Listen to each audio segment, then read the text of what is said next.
So today's drill, we're going to do an 8v8. This can be used in 11v11s, it can be used in a 5v5 and you adapt. Just for the 8v8, so what I've got in the middle here is I've got a 5v5. So 8v8, I've got a 5v5 in the middle and we've got +3. Okay, so within this grid at the moment, I've got my 4 blue defenders, if you want to say, because they're without the ball. I've got my blue keeper, so there's my 5. Okay, I've got my +3 on the other side. And then with my red team right now in this area of the pitch, I have 7 players. And I have my keeper making it the overall 8. Okay, so just with the setup of this game, we've got our 2 goals in the middle of the pitch now. So instead of having them in our normal position, we now have them in the very middle of the pitch, and we're facing away from each other. So you can do this 2 ways. You could do it with a normal size goal. If it's a 9v9 you play, you have your 9v9 goal, or if you have 11v11, you can bring those goals into the middle of the pitch as well and have your keepers in it. If you were going to do this with just your pop-up goals or your little mini goals, well then you might do it that now I actually have no keepers in it and it's just a smaller pop-up goal and it becomes an extra player outfield, for example, if you had them extra players. So I'm just going to do the example today with the keepers in it. Okay, so the rules of the game: red team are scoring in this goal, blue team are scoring in this goal. So as it would be in a normal match. We've got 3 wall players in this one. So I have 3 wall players in this scenario. Okay, now I'll show you again in a minute with just 1 wall player as well. So the aim of the game is for the reds. Right now, they're in this half of the pitch to try break down the blues. Can we separate them a small little bit? Can we create a little pocket, maybe potentially inside here? And can we get that shot off? Okay, for us to score a goal. Okay, the coach might be at the sideline here with some extra footballs. If that ball does go into the goal, and now we've got keepers in there, the keeper can get the ball, and the keeper distributes the ball to one of the 3 wall players on the other side. Okay, now that's if it goes into the goal or if the keeper saves it. So the keepers now are looking after that quick reaction, quick transition. So it's all about let's say, if we want to say, fast transitions. Okay, so your fast transitions, okay, within the game. So we distribute there, we're over to the other side. Now what we need to do, so right now these 3 wall players cannot score until they feed the ball back into the middle blue players. So these 4 blue players need to get across as quick as possible, as well as the middle red players. Okay, leaving the 3 wall players in the red at this far side. Okay, so now we've got that overload.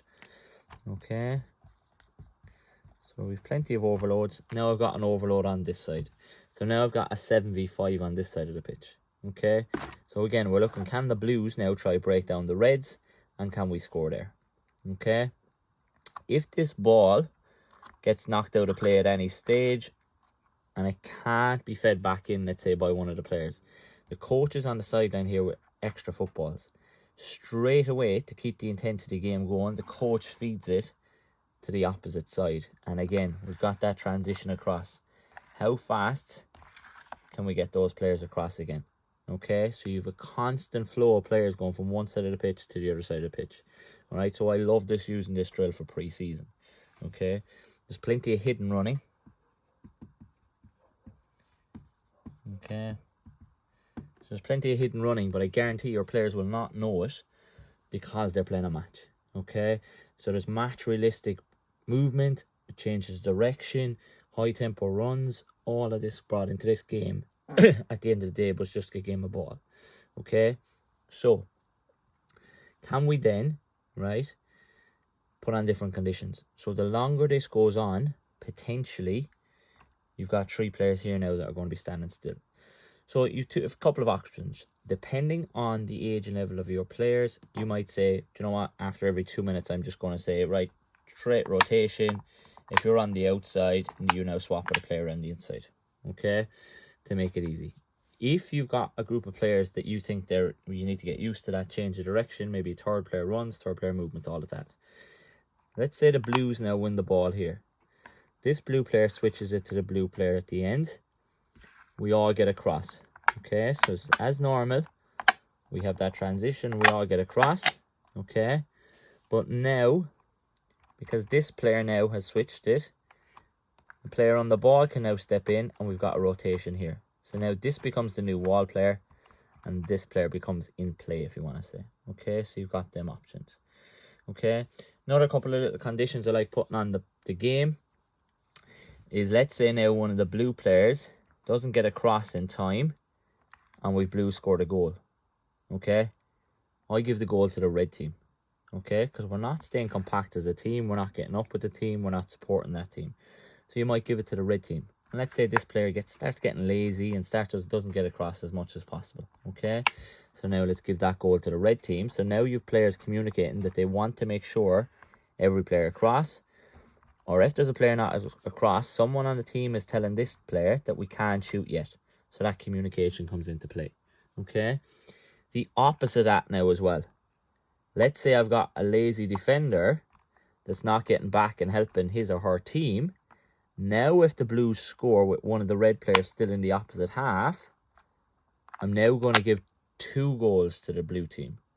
Okay, so now again, through player communication, we're going to put pressure on all the reds to get back in and defend. Okay, so you're putting them little extra conditions on it to make the players work that little bit harder, work for their team as well at the end of the day, which is key. Okay, so great little game there. As I said, you could make it a small little game. You could make it into 5v5 overall, and let's say you've only got 5 players.